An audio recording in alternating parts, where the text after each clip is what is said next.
Hi, good evening.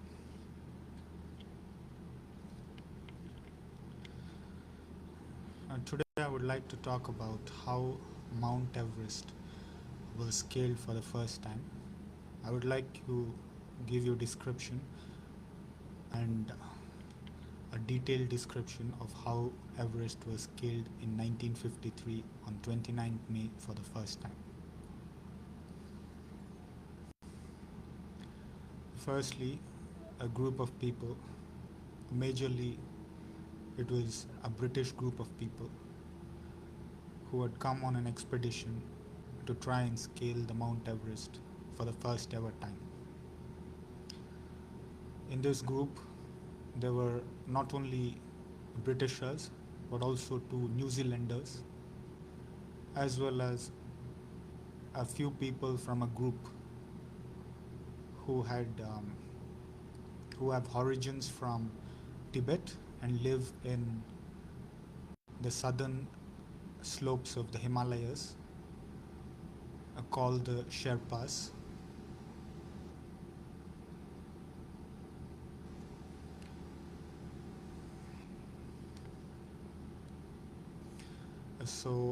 And these Sherpas were groups of people who essentially helped the climbers carry their baggage and equipment as well as supplies. There were as many as 350 of such Sherpas. Out of the two New Zealanders, there was a person called Edmund Hillary, a tall and a lanky person. Out of the Sherpas, there was a person called Tenzing Norway, and these two people, Edmund Hillary and Tenzing Norway, were the two people who would ultimately scale the peak, and we'll see how. Firstly, as I already mentioned, Sherpas are people, groups of people, as many as 350 in this case, who helped carry the supplies as well as equipment to a certain point in the peak, in the mountains, up to a certain elevation. In this case, let me start from an elevation of 5,500 meters. The Sherpas had already carried the baggage as well as equipment until this height. The climbers had also reached this height, and this was the height at which the camp was set up. The first camp was set up. This was also a point which was the starting point of a glacier. A glacier is a slow moving and constantly moving ice, and this glaciers generally occur at valleys, and therefore in this case also the glacier is at a valley called Western Combe. The name of the glacier is called Khumbu Glacier, and firstly the first aim of the expedition, the British expedition, is to move through this glacier and find a path through this glacier. It is not easy to trek through this glacier because, as I told you, it is a slow moving ice. In the process, there are blocks of ice that are broken. There are also spikes of ice that are formed because of this constant and slow motion. And it is important that the climbers had to be wary of this rough terrain. They roped themselves together in groups. By that I mean they had a kind of a common connection with these ropes.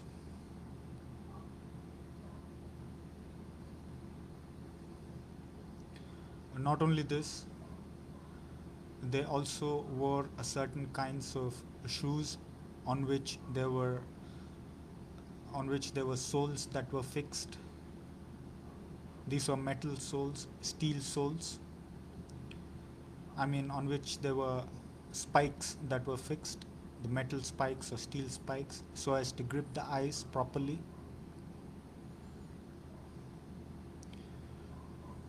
The climbers and the Sherpas would also carry a metal ladder because on the way through the glacier there would be cracks which are called crevices. The deep cracks are called crevices.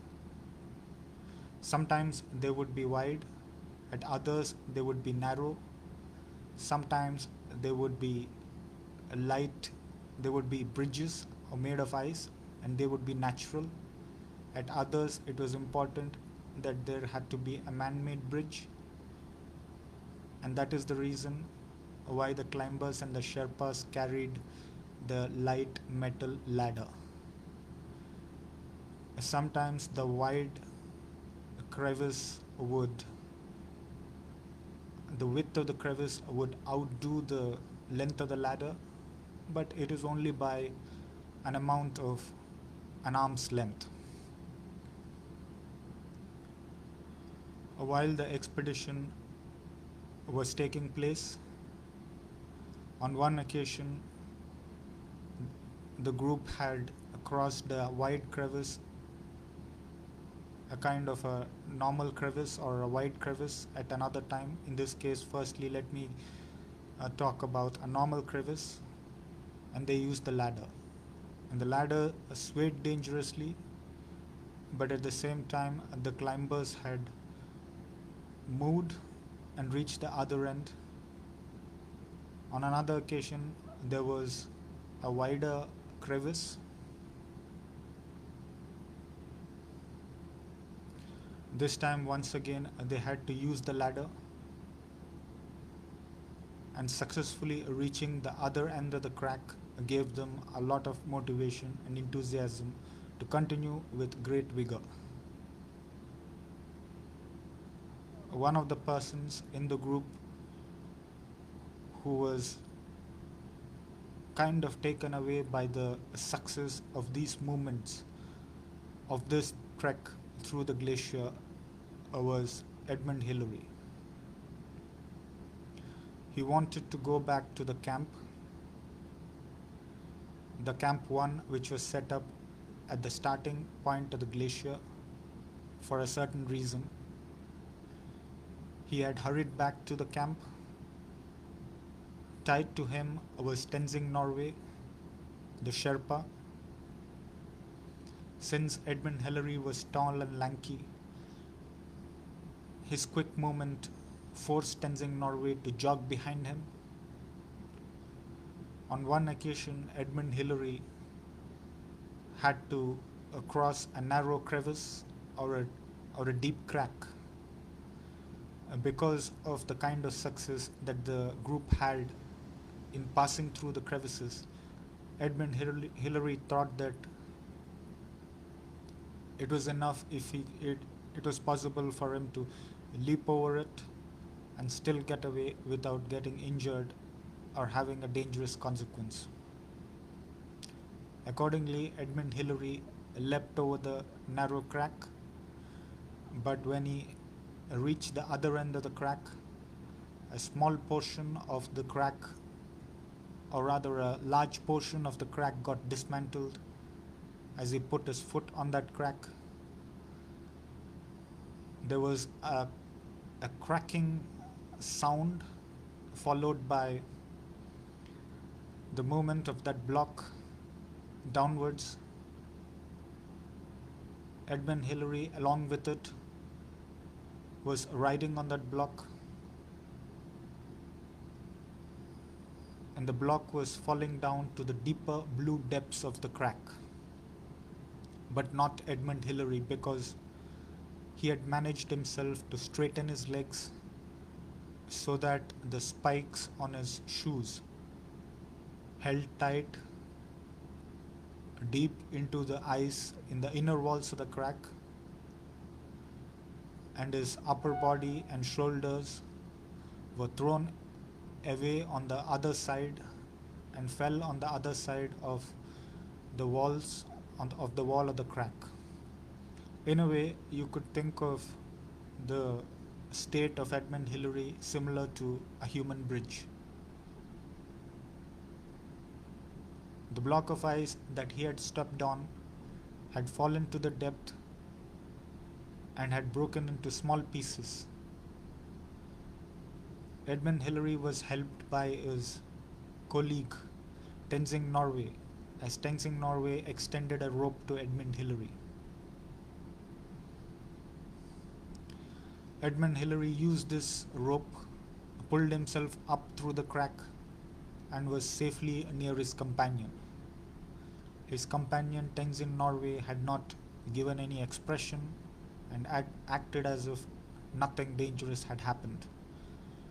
This had greatly surprised Edmund Hillary, although he would be kicking himself for the mistake he had made to have been carried away by to have gotten carried away and jumped over the narrow crack rather than using the natural ice bridge.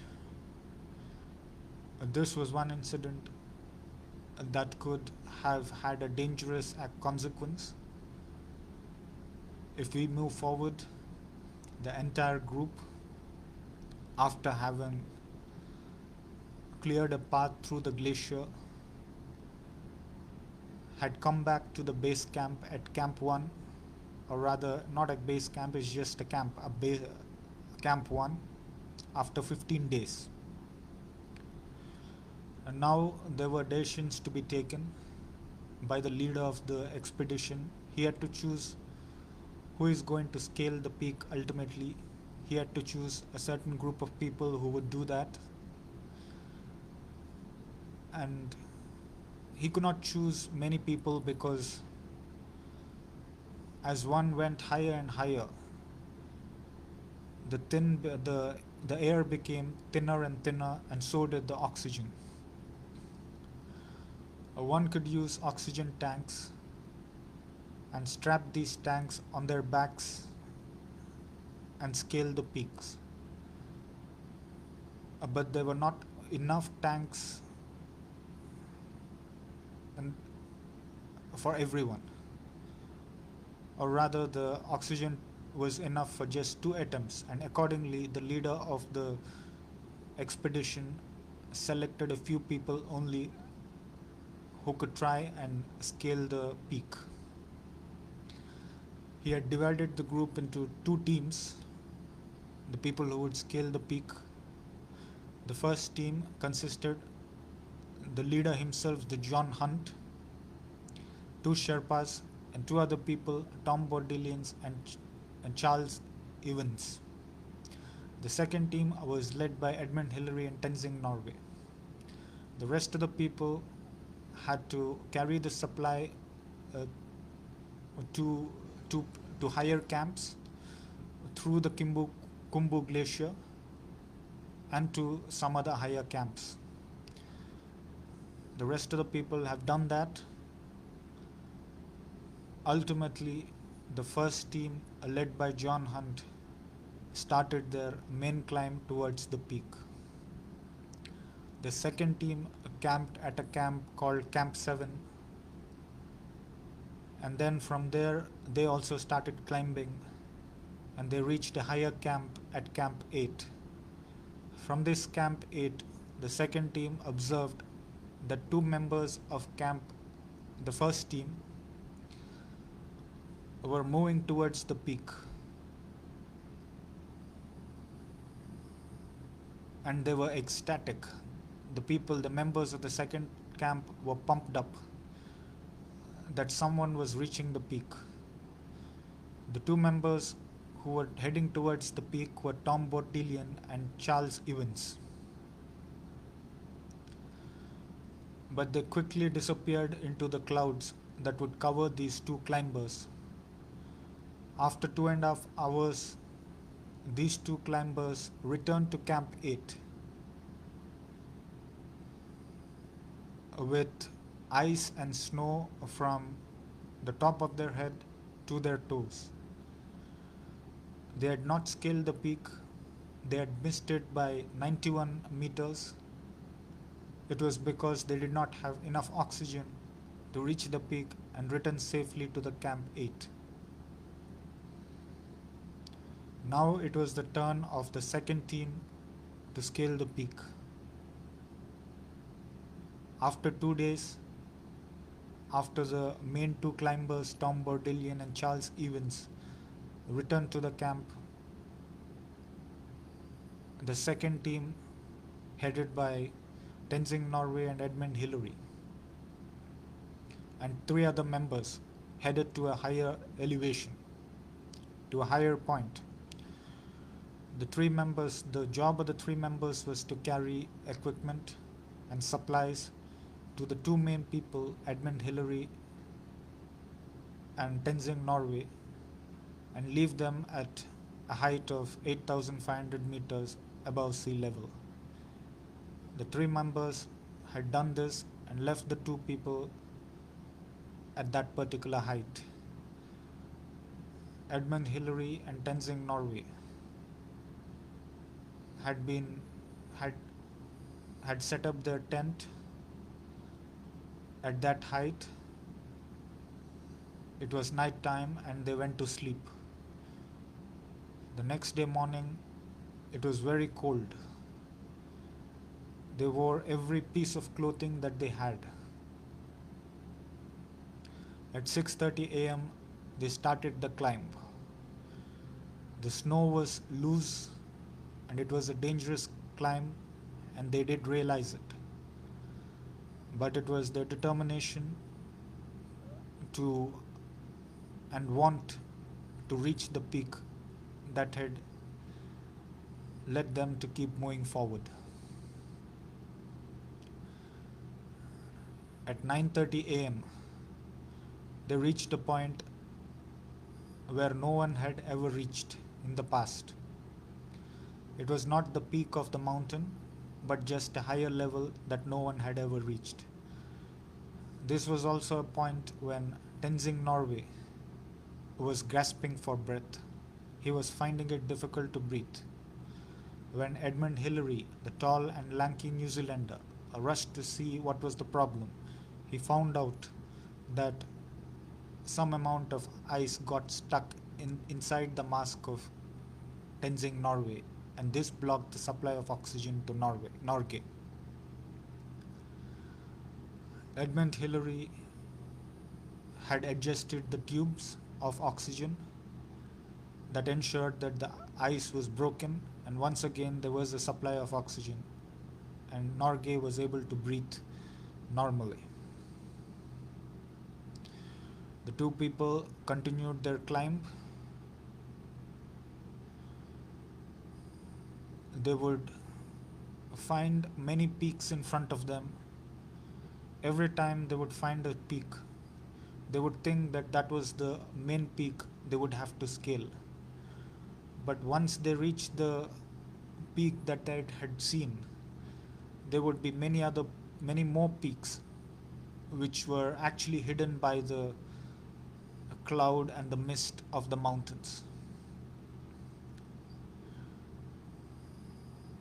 Steps had to be dug using the ice axes that they bought.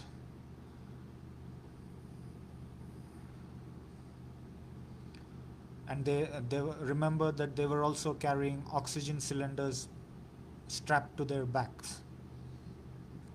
The lightest to the cylinder weighed 5 kgs, and they had to carry 3 such cylinders to ensure that it was enough for them for the climb. It was quite exhausting to continue climbing, but there was a point when Edmund Hillary had reached the top of a peak and was looking for some more peaks naturally, because in the past they could see that they have been deceived when they thought that there was a single peak, there would be many. But this time, when Edmund Hillary would search for another peak, he would not find any more peaks. He had reached the top of the world, and Tenzing Norway followed suit. They were enjoying the moment. They had extended handshakes to each other,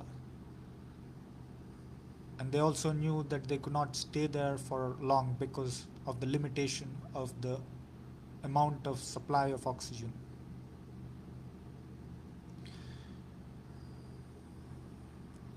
Edmund Hillary had collected a few pebbles as souvenirs. He took images of the mountain and the surroundings.